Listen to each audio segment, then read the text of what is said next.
Hello, hello, voilà une nouvelle petite capsule dans laquelle je vais un petit peu plus rentrer en détail sur ce que je vous ai raconté hier dans la dernière vidéo de cette série d'épisodes.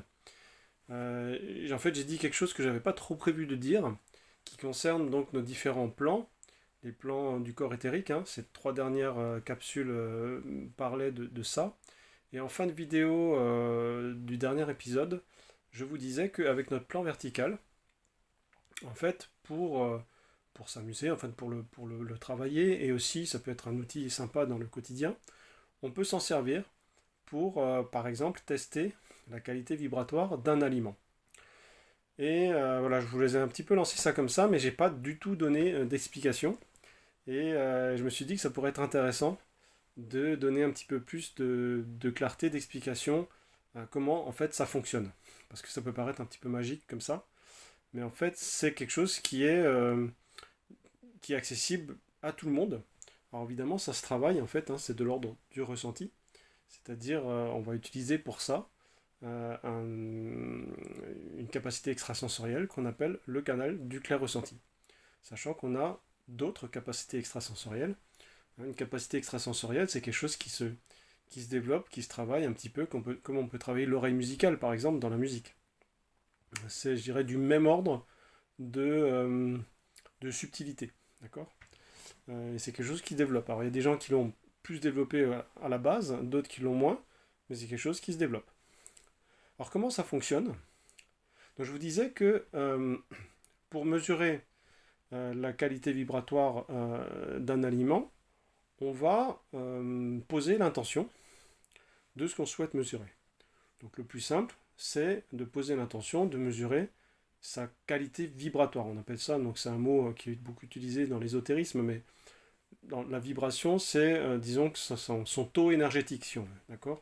Est-ce que cet aliment a une structure énergétique qui est harmonieuse, qui envoie beaucoup d'énergie, on va dire, qui a capté beaucoup d'amour au cours de sa, de sa conception et de tout ce qui a fait que l'aliment est devenu tel qu'il est, ou est-ce que c'est un aliment qui est disharmonieux dans sa structure énergétique. Et donc, pour faire cette mesure, on pose cette intention, et après, on peut activer le canal du clair ressenti, ou les canaux du clair ressenti, sachant que ces canaux sont des canaux qui sont dans les mains. Ils remontent en fait le long des bras jusqu'au-dessus des oreilles.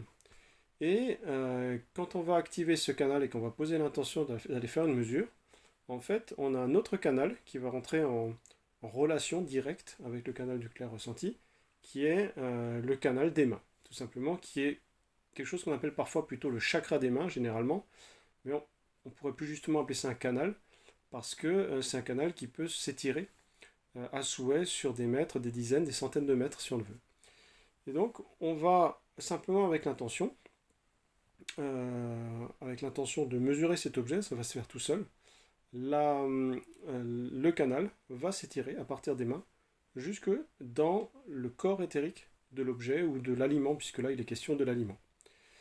Et c'est comme ça qu'on va pouvoir directement recevoir l'information qui est relative à la vibration de l'aliment. Alors, pour comparer, en fait, pour comprendre en fait ce qui se passe, on peut le comparer à ce qui se passe au niveau du physique. Quand vous observez un aliment, ben vous avez déjà des informations sur quelle est sa nature, quelle est sa couleur, quelle est sa forme. Puis après, si vous allez palper cet aliment, ben vous aurez des informations plus précises. D'accord. Donc c'est de l'information qui va arriver par le plan du physique. Ici, sur le plan de l'éthérique, vous avez aussi de l'information qui va arriver, mais ça sera une information qui sera plus subtile concernant justement la qualité, on va dire le taux d'amour, si on peut dire, que cet aliment a engrangé au fur et à mesure où il a grandi pour devenir ce qu'il est euh, sur l'étal devant vous. D'accord. Et donc c'est quelque chose qu'on peut vraiment ressentir puisque notre corps, et c'est là que c'est génial, c'est que notre corps éthérique, c'est-à-dire le corps subtil le plus dense, hein, qui est vraiment collé à notre corps physique, notre corps éthérique va directement réagir à la qualité vibratoire de ce qu'il ressent.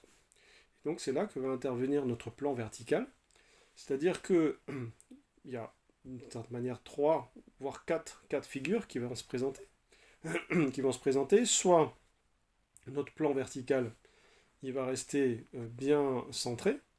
Alors je fais une parenthèse, parce qu'évidemment ça va sans dire que avant de faire la mesure, c'est indispensable que notre plan vertical il soit centré. D'accord? Si on commence à faire une mesure alors que notre plan vertical n'est pas centré, on ne peut rien mesurer. Donc évidemment, on a, avant de faire cette mesure, pris bien soin à vérifier que le plan vertical soit centré. Voilà, je referme la parenthèse. Donc, on va mesurer, on va ressentir plutôt comment notre plan vertical réagit en fait à cette mesure. Si notre plan vertical reste stationnaire, ça veut dire que l'aliment est à une vibration, on va dire une bonne vibration.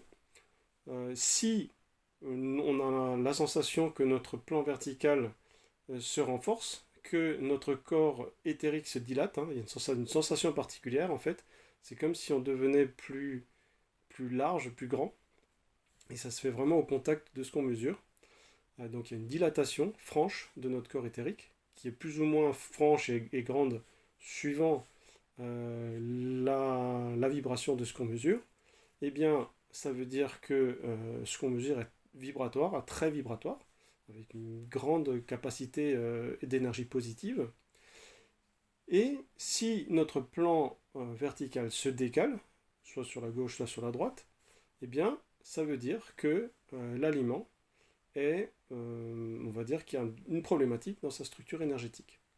Une problématique qui peut être de différents ordres, mais qui est liée en fait à ce qui s'est passé durant la période où il s'est formé en fait.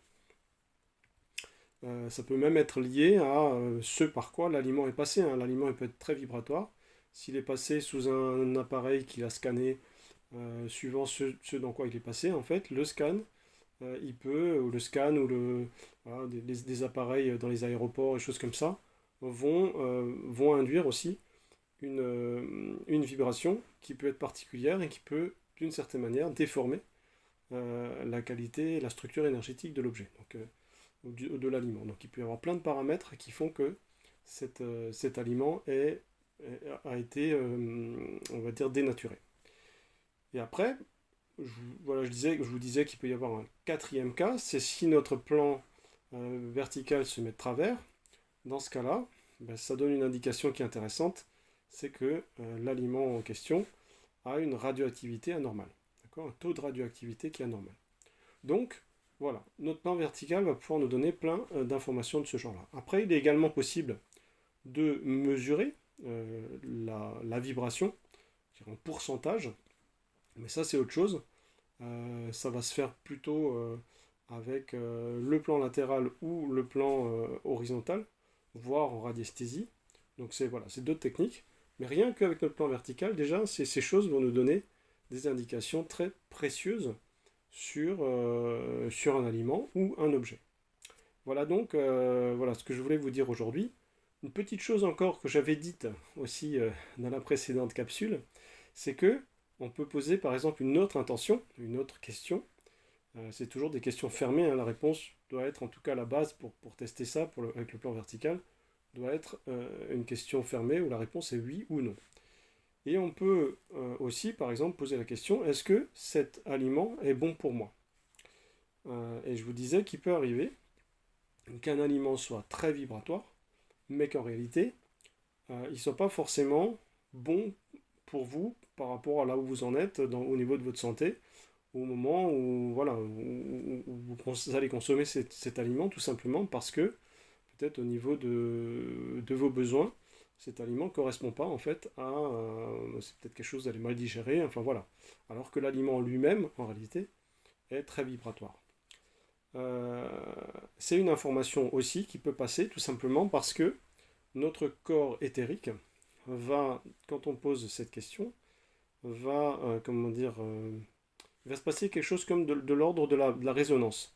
Il va d'une certaine manière vérifier qu'il rentre dans une résonance harmonieuse avec cet aliment. Et si la résonance n'est pas harmonieuse, si c'est disharmonieux, eh bien, il va considérer que cet aliment n'est pas bon pour vous. Donc ça, c'est quelque chose qui peut être ressenti aussi si vous posez l'intention, en fait, d'avoir cette réponse.